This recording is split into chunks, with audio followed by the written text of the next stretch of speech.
don't know no nigga like me.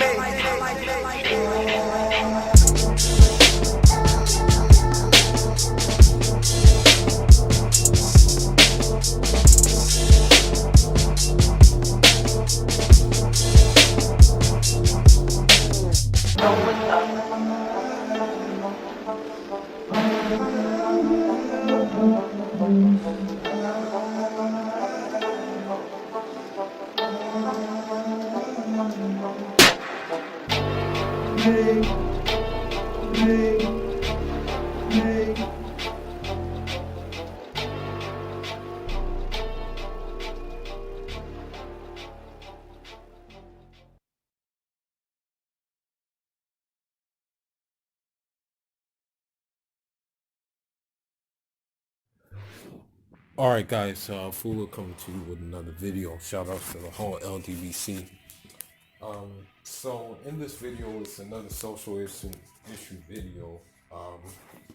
You know, this is an issue I've kind of tended to stray away from because, unfortunately, I try to, I won't say I try to act like it doesn't exist, but I just try to act like basically it's not that big of a problem. But, basically, there was a young Cape Verdean by, I think his name was Djovany, and what happened is, I don't know the full story, but what I know is that he came from, I believe it was here, United States, and he went to Portugal to do music. He was looking to become a music engineer, and what happened was he got, I want to say, it was a vicious hate crime that he got, that basically took his life. And he was only like 21. I think he wasn't even that old. He was very, very young. And, his life was just beginning, as a matter of fact. You can basically say his life was on the come up. You know what I mean? He didn't, he didn't get a chance to live, in essence, when you really think about it. So what happened was, he, fell victim to a hate crime, and, the sad thing about this thing is that they haven't arrested anybody in this crime. And the thing is, there were like 15 people, I think, who did this thing, this horrible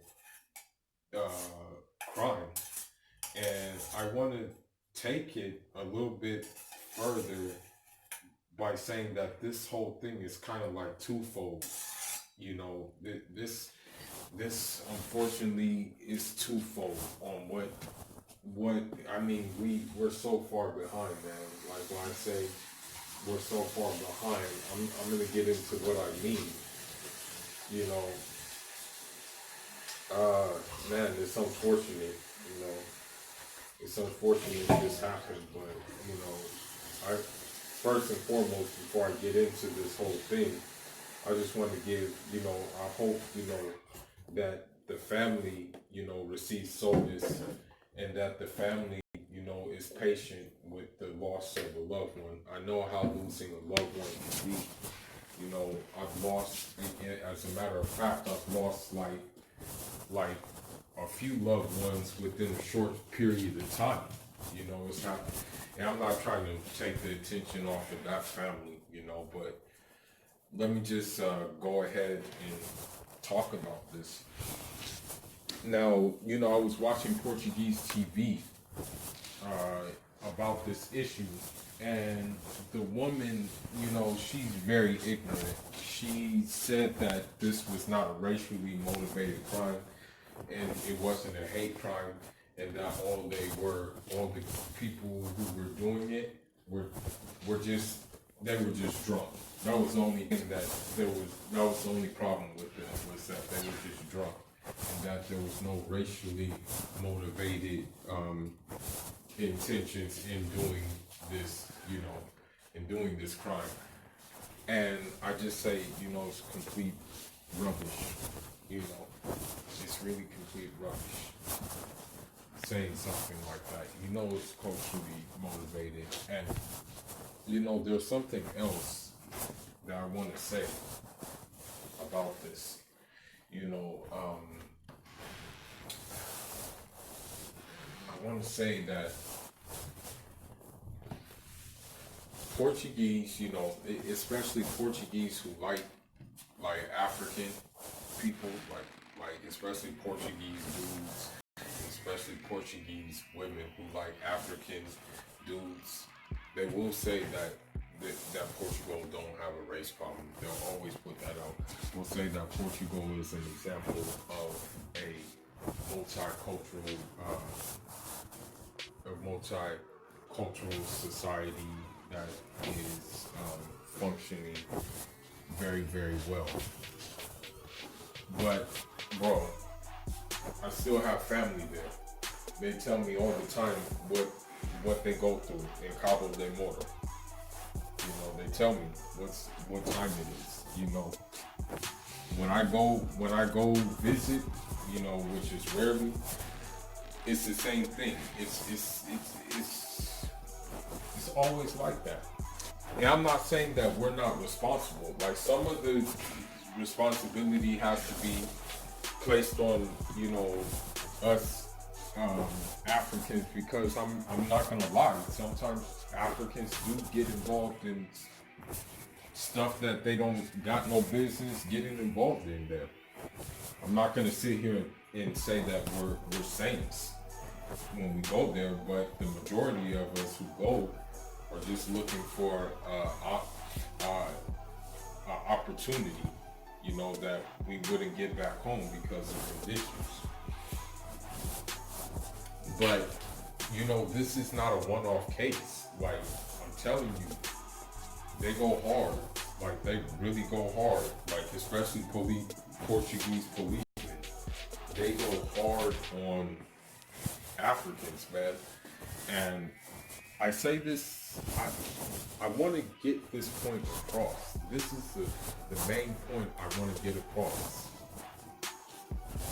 And this is just coming from, like, experience. Like, as I said, like, I'm different from a lot of Cape Verdeans because, like, my roots, like, I still have family who never left the mainland. You know what I mean? Like, I have family that I can just literally, like, just go to on the mainland and just, like, chop it up and just, like, you know what I mean? Like, not all my family is on, in Santiago, you feel me?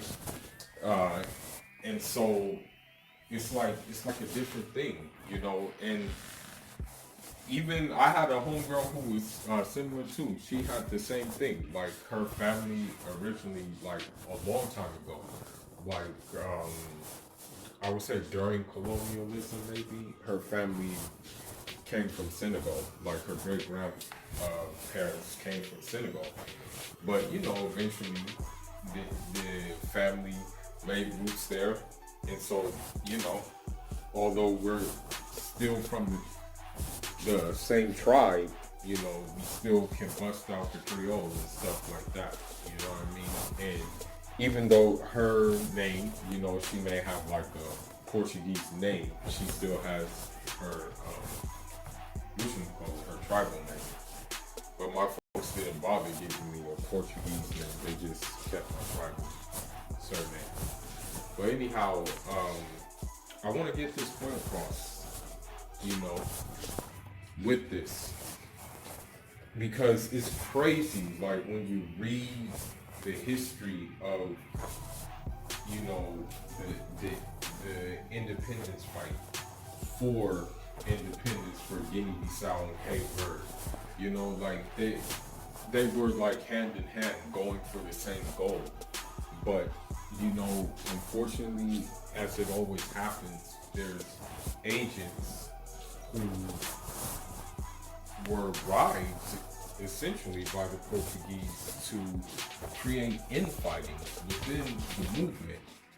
And the infighting happened because of the distinction between basically purebred Africans versus mulatto Africans, and the mulatto Africans being Cape Verdeans and the purebreds being Guinea-Bissau.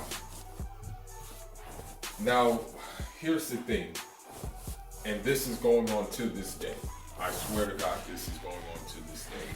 It's kind of similar to how things are in Latin America. It's very similar. And, I'm not going to lie, I've had this happen to me before, and I'm not proud of it, but I've had it happen. In Cape Verde, like basically there's certain terms that they mean certain things in a kind of derogatory way. And the reason why that is because, in Cape Verde, as it stands, although the culture is essentially African, the curriculum and the education and things like that are kind of copied from Portuguese model. So, and in Portuguese curriculum, they're not going to say anything that good about Africa. They're not going to mention high civilization in Africa. As a matter of fact, in Cape Verde, they offer packages of tourism to European countries, but they don't offer no packages of tourism to African countries. Because again, what happens there is this idea that, the mainland African is backwards, the mainland African, he's savage. The mainland African, all he wants to do is just go there and stir up trouble. The mainland African he's lazy, doesn't do anything. These are the ideas that, are presented most of the time. You know what I mean? And so when these ideas are presented, it kind of, I'm gonna be real. A lot of, Cape Verdeans buy into it. It's a little bit different for me because, I still have my roots in the mainland. You feel me? So I don't really buy into that crap. But others do buy into it, and when they buy into it, it just creates this sense of superiority, because basically, Cape Verde is basically, I want to say, a mestizo society. It's just basically made up of the descendants of Africans and Europeans, mainly being the Portuguese, you feel me? And so, it just comes to be, well, that's pretty much what a Cape Verdean is. And because of that Portuguese blood, unfortunately, most of the time that Portuguese blood was brought in like forcefully, it wasn't willingly, because of that, it creates this sense of superiority. And this sense of superiority means that, for example, me, I'm dark skinned. You know what I mean? Like I'm real dark, right? So me being real dark, if there was like a light-skinned Cape Verdean woman, and I was feeling her, the parents may object to it, and they may be like, well, why don't you get a Portuguese man? don't get the African dude,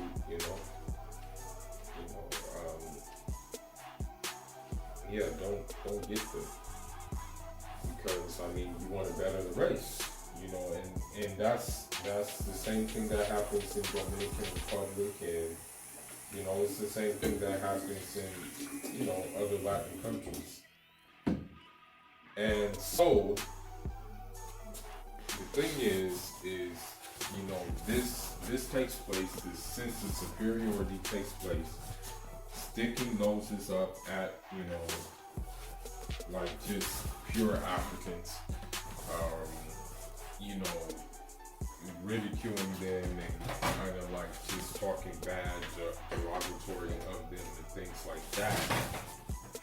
But this case, unfortunately, with Djovany, shows that when you go to Portugal, it ain't like that. You may think okay, well, I'm Portuguese, and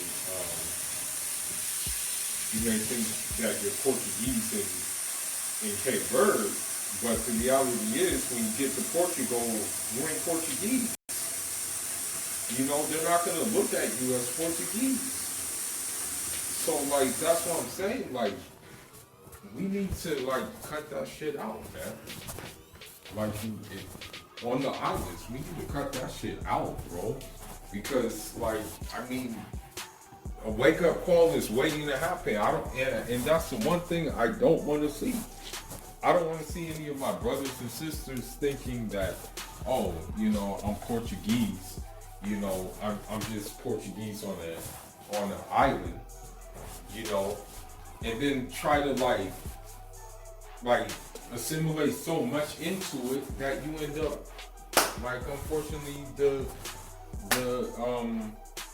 brother Djovany, and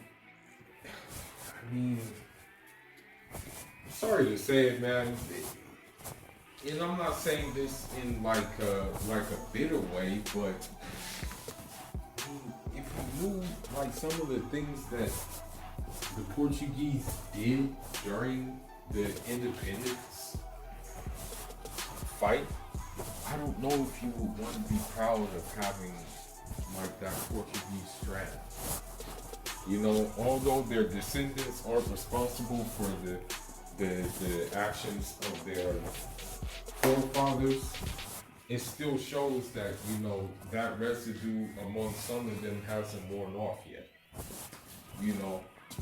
And so, I'll just name a couple of things they did. This is coming from my dad, who fought in that war, who was on the front line. They made guys drink battery acid, okay? They did all kinds of crazy torture. They napalm bombed villages that had nothing to do with the fight, okay? When I say napalm, carpet bomb that shit, okay? And so, I'm just saying that, embrace your Africanness. That's what I'm saying. Just embrace your Africanness.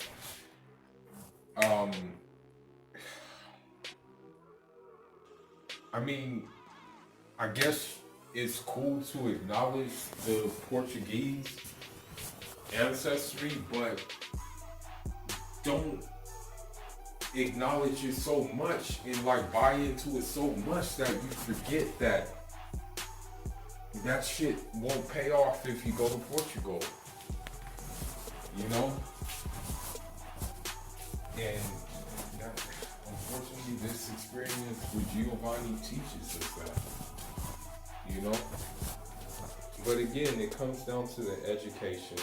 That's what someone told me. One of my friends told me that the education is still a colonial means of education. So that's the main issue, and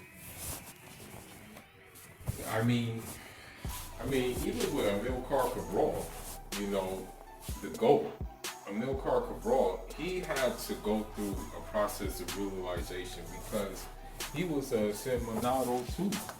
at a time. I mean, there was a time where he thought he was Portuguese. There was a time he did feel that way. But what happened, even when he did feel that way, is he didn't have like an arrogant, like, I want to say like an arrogant, like disdain towards others, you know, because he had classmates from the other Portuguese colonies. You feel me? But anyhow, man, that's really all I got to say about this thing. You know, again, I say prayers be to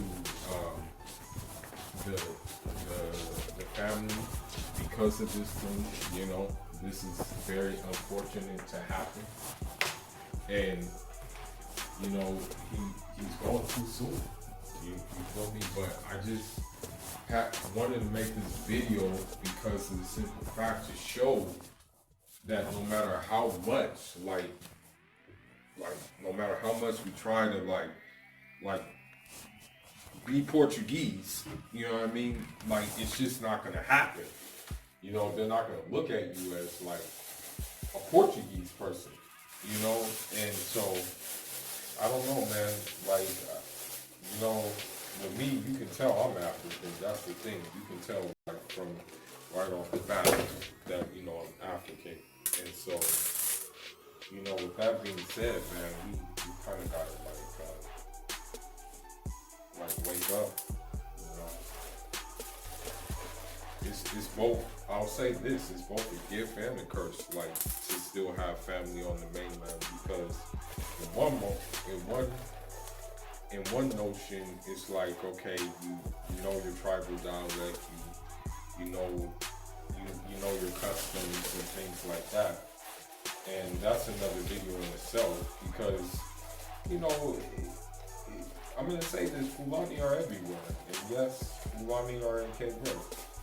And so, you know, being part of that minority is a blessing and a curse, because on one note, like, you have your Africanness and stuff like that. But on another note, that Africanness may single you out from certain things, you know, because of the education and because of the feeling of superiority of having that Portuguese strand, which we see does not really guarantee much, you know, in Portugal.